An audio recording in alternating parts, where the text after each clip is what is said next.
Thank you very much. It's nice to be here. So after a career of 30 years building some of the world's biggest brands for Mars and Unilever, I am a believer in classic brand building and putting creativity at the heart of building brands. And I'm also part of the generation that's struggling a bit with performance marketing and AI and using the computer to do all the hard work for you. So what I've done is I've put together a case study which is a little bit left field, but I think it helps you to understand a little bit about what can be done if you follow the rules but you do it in an unconventional way. So can I have a show of hands for the people who've heard of Banksy? It's hard to find anyone in the world that hasn't heard of Banksy. And I wonder, has anyone ever seen an advert for Banksy? No, not many people. And has anyone ever considered Banksy as a brand? Yeah, when you're at a marketing conference, you're always going to get someone who says that. Well, the work that I've done has it's sort of shown that actually Banksy probably as a brand has a valuation of something like 1.5 to 2 billion based upon sort of classic metrics, and annual sales remarkably of 500 million. So, but I think all of us would be very happy to be working on a brand that had those kind of metrics. So I would argue that Banksy is a brand, and probably it's the brand that's got the best ROI of all time, because there is very little spent classically on building the Banksy brand. So if you look at other artists, and I'm sure we all recognise Picasso, Van Gogh, and good old Damien Hirst, we recognise most of them for their visual identity and arguably their creativity. But brands are actually much more than just a visual identity. But brands are built with values and with personality, and they come with a promise. That's why we buy into brands. And if you met Banksy at a party, you wouldn't recognise him, and for all I know, Banksy's here today. You would meet a person who had anti-establishment values. He also has a social conscience. He's rebellious, witty, and enigmatic, and he's also provocative. He is trying to push the boundaries and ruffle a few feathers. That's what, in my view, distinguishes Banksy from other artists, because he has a personality that we would recognise, and he's developed that very carefully over a long period of time. So Banksy does have a social conscience, which I think stands him apart from many other artists. And we talk a lot about purpose and building brands with purpose. Now, Banksy was thinking about the issues in Palestine over 20 years ago. He was provocative and talking about that consistently over a long period of time. I would argue ahead of his time, thinking about the future and putting to people issues which he felt were important. And this is something that I think defines a brand that has a point of view on the world. But he wasn't just poking, he had a view on a lot of other things. He's critical of the West and the kind of warmongering of a lot of Western governments. He's taken a point of view on sexual identity. I hope people enjoyed seeing Eddie Izzard on the main stage earlier on.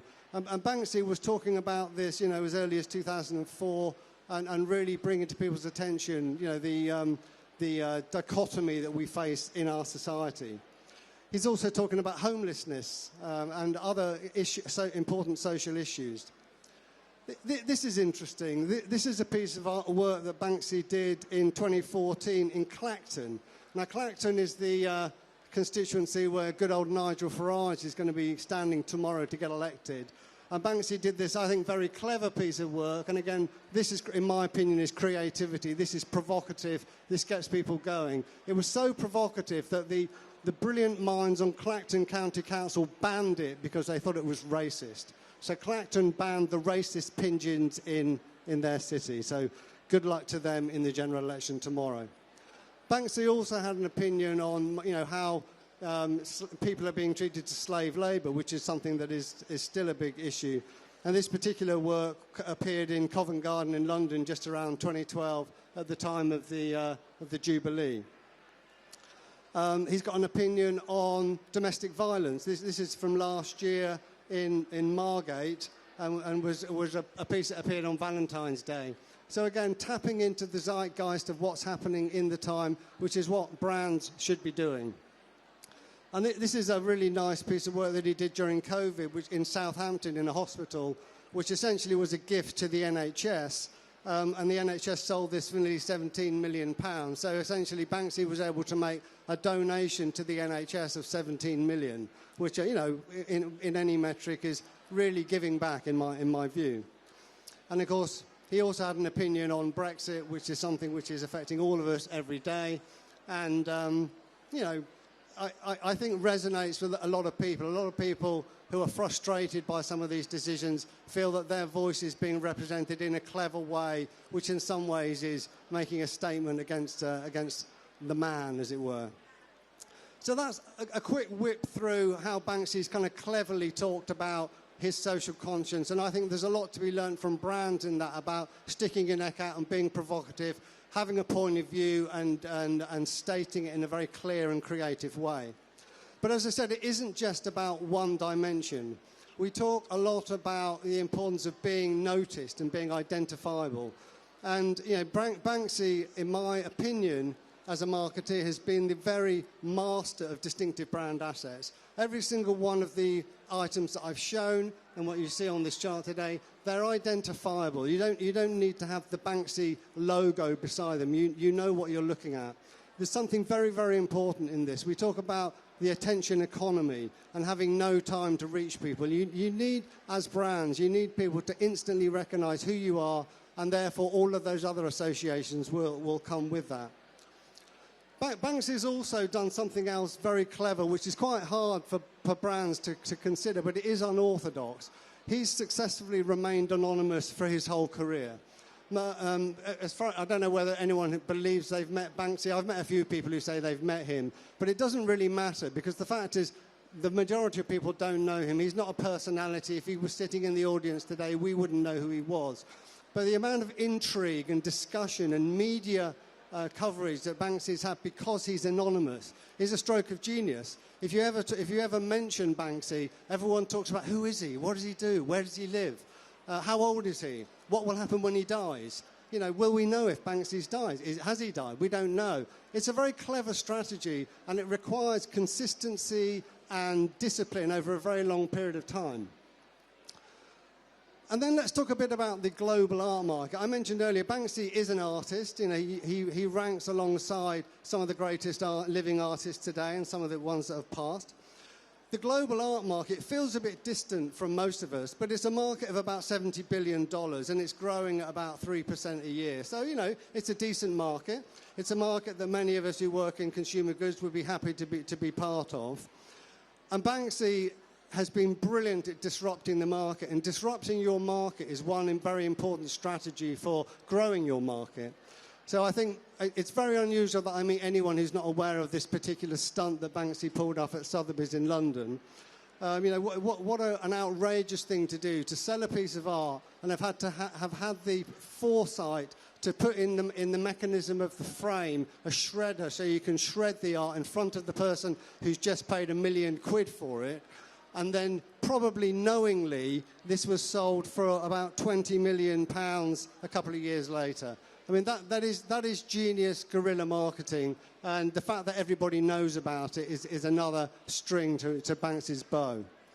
But it isn't just that way. I mean, he also has really stuck it to the art market, and from what I understand, the art market doesn't like Banksy very much, because he does stuff like this. He really undermines what art is. This piece is called "I Can't Believe You Morons Actually Buy This Shit," and this was also sold for £7.5 million at Sotheby's. I mean, how diverse is that of the market that you're a part of?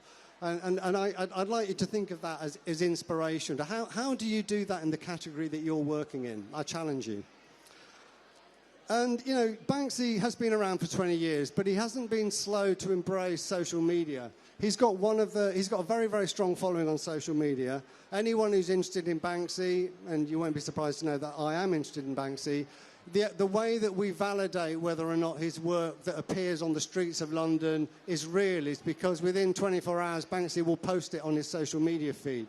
So he's been very clever in leveraging how social media works, because the only person who can access his feed is Banksy himself.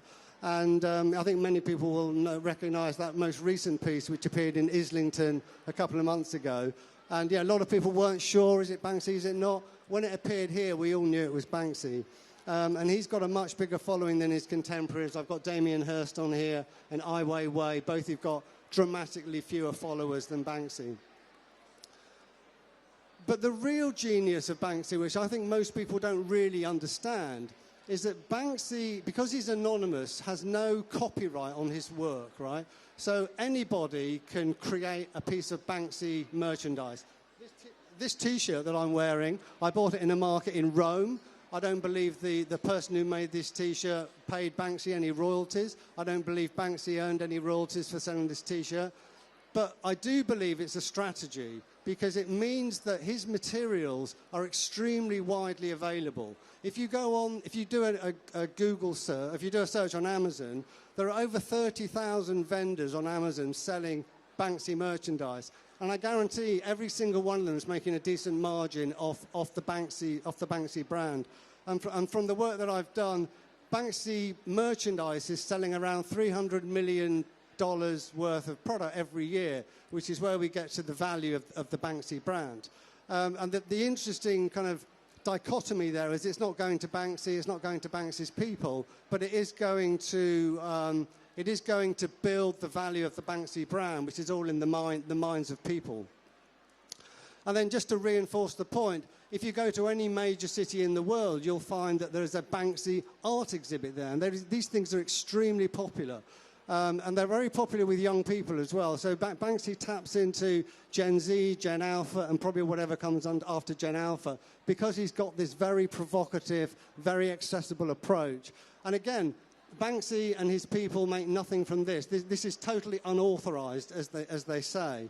But in many ways, it's a stroke of genius because he doesn't have any of the costs of doing it. There's no operating costs. All is being done by someone else on his behalf. And every single one of these exhibits builds his brand further for yet another generation.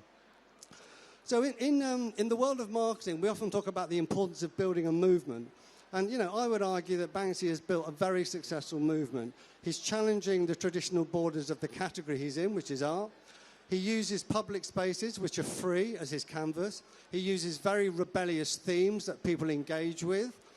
He's unapologetic in his criticism of the establishment. So Banksy's very political. He really sticks it to the people he doesn't agree with. And it's very hard for anyone to challenge him because who is he? How do you push back? Apart from if you're Clacton City Council and you ban his art, which, by the way, they could have sold for a few million quid if they'd have been thinking about it. He uses iconic imagery with a very distinctive brand identity. And he's probably arguably one of the most politically active artists working today. So, the guy really has, in a way, ticked all the boxes. And since we're talking about marketing, we're talking about brands, I like many people here, I'm a strong advocate for the book written by Byron Sharp. I think Byron Sharp did get it right in how to build brands. And actually, if you look at the way that the Banksy brand has been built consistently over the last 20 years, 25 years, I would say that Banksy's ticked every single one of the rules of how to build a brand. And, what he hasn't done is followed convention, but what he has done is followed the rules. So that's my little whip through as to why I think that in this modern era of performance marketing and AI and technology, it's a good idea to go back to the basics of good old creativity, thinking outside of the box, and following the fundamental rules of how to build strong brands. And my advice is it's quite hard if you're a big international brand who've got a whole set of rules that you've already established. But I know there's a lot of people here from agencies, and I know there's a lot of startups in the room. And if you're running a startup or launching a new brand, I think there's a lot you can learn from the Banksy case study. So I would encourage you all to know the rules, don't follow convention, and be bold, as is the theme of this conference. Thank you very much.